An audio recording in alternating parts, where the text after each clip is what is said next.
France के राष्ट्रपति François Hollande जब रविवार को भारत की ऐतिहासिक यात्रा पर पहुंचे तो भारत और फ्रांस के रिश्तों की मजबूती में एक नया अध्याय शुरू हो गया। वैश्विक पटल पर दोनों देशों के गहरे रिश्ते जग जाहिर हैं। ओलांद की 3 दिन की यात्रा में कई महत्वपूर्ण क्षेत्रों में रिश्तों को और ज्यादा मजबूती मिलने की उम्मीद है।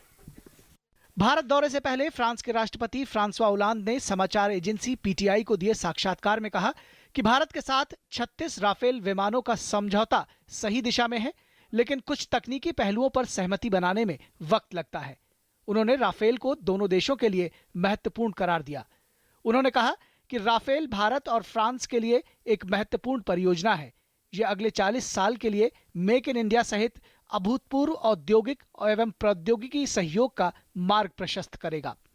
36 राफेल लड़ाकू विमानों की खरीद पर अप्रैल में प्रधानमंत्री नरेंद्र मोदी की फ्रांस यात्रा के दौरान घोषणा की गई थी। ओलांद ने कहा कि रक्षा क्षेत्र में भारत फ्रांस सहयोग हमारे सामरिक गठबंधन का हिस्सा है।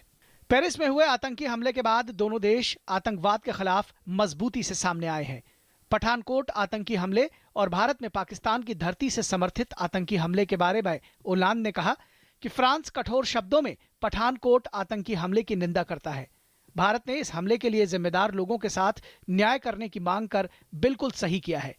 भारत और फ्रांस आतंकवाद के खिलाफ मिलकर कार्रवाई करने के अपने संकल्प में एकजुट हैं। फ्रांसीसी राष्ट्रपति ने प्रधानमंत्री मोदी की तारीफ करते हुए कहा कि पीएम मोदी को तार्किकता और दृढ़ संकल्प को परिलक्षित करने वाली उनकी कूटनीति के लिए बधाई।